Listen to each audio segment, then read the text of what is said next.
Mga kapakners, at nakayaran na tayo kumain ng tanghalian.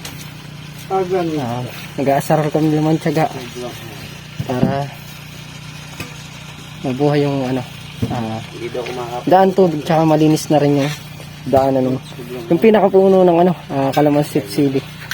Pero mag-ano lang din. Kaya rin naman na kaming magbuhos doon sa may poste.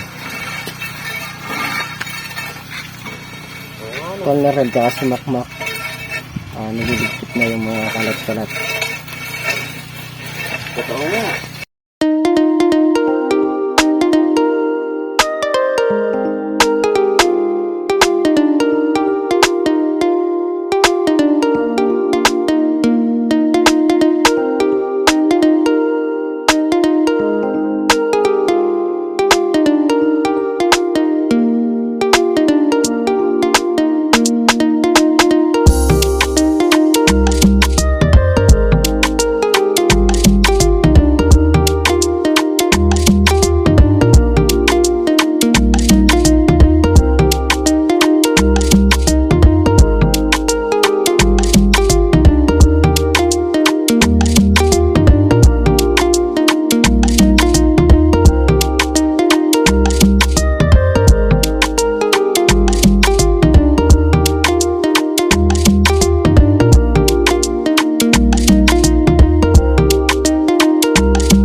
Mga kapakners, ito na yung nagambol natin.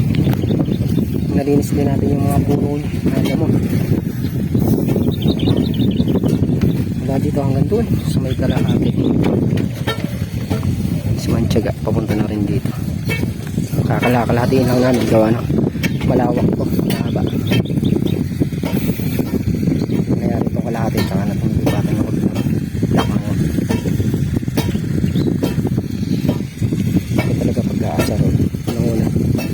Nalilinis na yung puno ng Calamansi at sili, kaya ayos na natin yung daanan.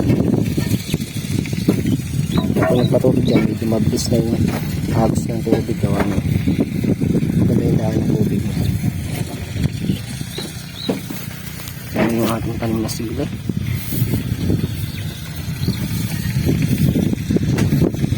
Ipat na tayo sa kabila nyo. Ito na ang ganda.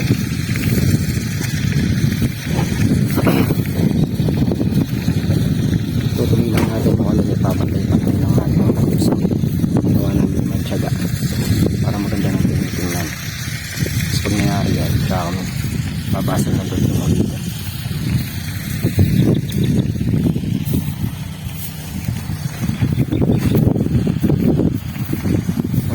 Napakaganda ng panahon at makulimlim.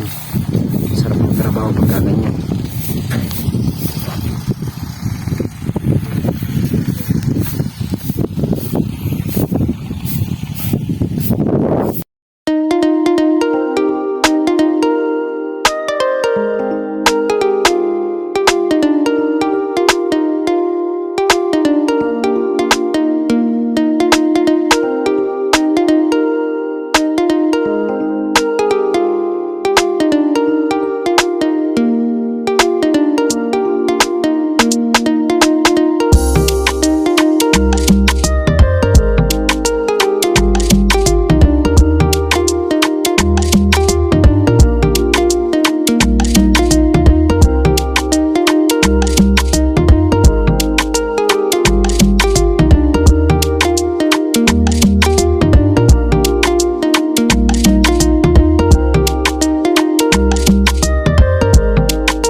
Yan mga kapartner, tinuloy natin yung inano ni Katrops, sinadsad natin dun para kalakalahati na yung nadadali. Dito ba yung sili, ganda pag malinis. Muna tayo dito sa kubo para mag coffee break.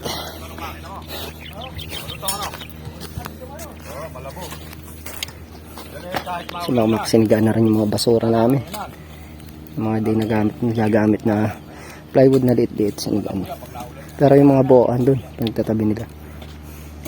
Yung mga kapartner, tinatag na rin nila tong garahe. Magiging garahe to. Sabi magdudugsong pa tayo dun. Sabi naman naman siya mag-aasar pa rin dun sa may daan tubig ng Kalamansi.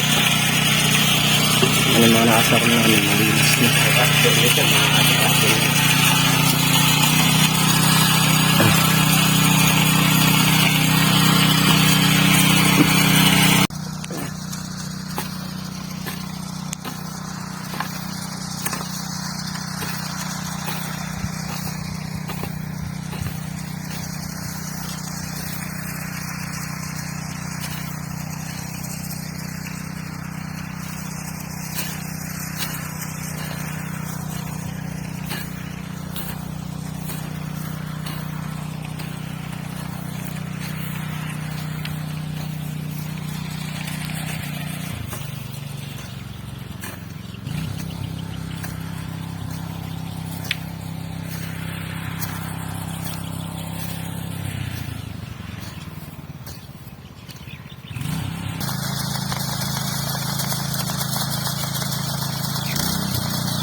Mga kapartner, at naipantay-pantay na natin doon.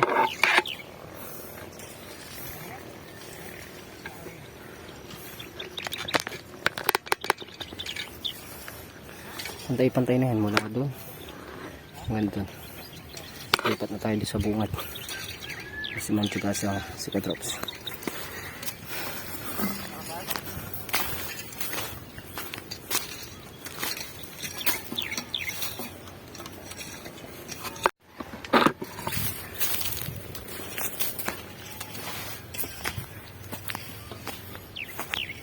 Lipat probinsya.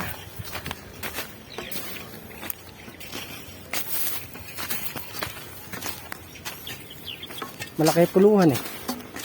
Baba.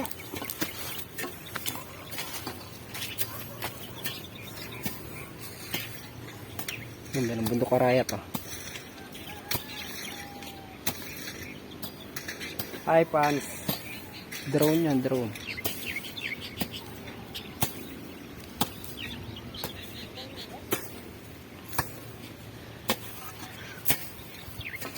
Sa tundik na to sa 8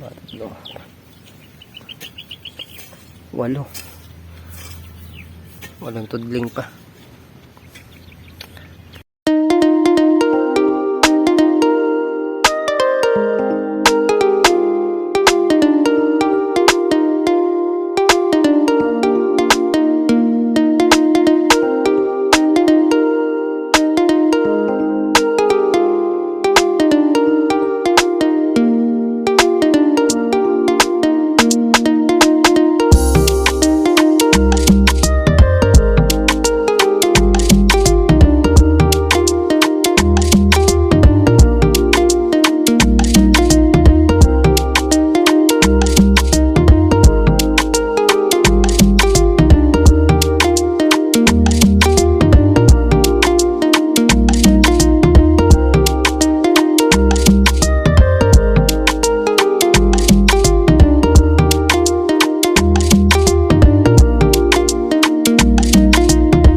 nakalahati na namin yung daan tubig. Mas malinis na rin mga pagitan na yan. Maganda nang tinitingnan pati yung sili. Litaw na. Yayariin muna namin pala to bago patubigan. Kasi kung pinatubigan bukas to, pepekat. Hindi mapag-asarol. Kaya malamang nito, yariin muna lahat ng asarolin. Sa maghapon siguro kung baka mayari-yari. Hindi man mayari. Konti lang ang matitira niyan.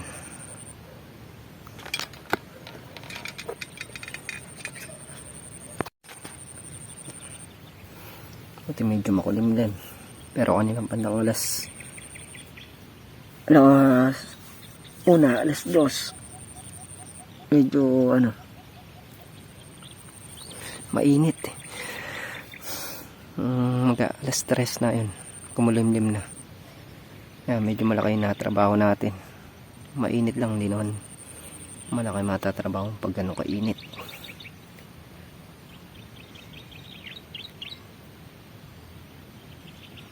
Nakayari na rin kami magtanim na sitaw. Kaya na-set natin tong balag na to, pwede nang gumalaw doon sa kabila. Mga kakapartner, ayan yung mga asarol namin. Ayan. Ganda pagka nakagambol, napakalinis tingnan. Mas maalis pa yung daan ng tubig.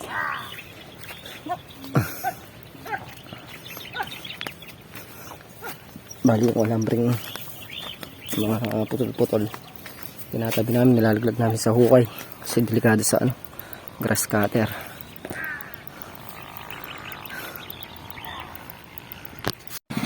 Kaya mga kapartner, ginawa namin ng gamit.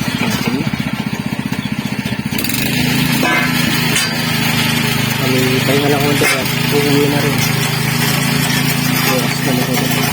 Saan talaga? Malinis. Malinis na yung paligid. Yan, diligan din nila itong flooring. Ganda. Ganda pag malinis, no?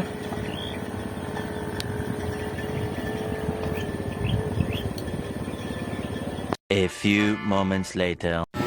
Yung mga kapartner, dito na nga kami sa bahay. Bali nagawa natin ngayong araw nakapagtanim kami sitaw, nakapag-asarol kami doon sa daan ng tubig. Tapos nabuhusan pa namin yung mga concrete posts. Bali bukas niya natutok na tayo sa bukid. Tapos na rin naman yung ipagpatayo natin ng concrete post. Tapos na sa halaman na tayo tututok niyan. Kailangan tutukan na namin yung tinanim namin sitaw at saka yung sili. Kaya mga kapartner, muli thank you po sa patuloy niyo pong suporta. Hanggang dito na lang kami simpleng video. Ingat po kayo, God bless. Bye bye.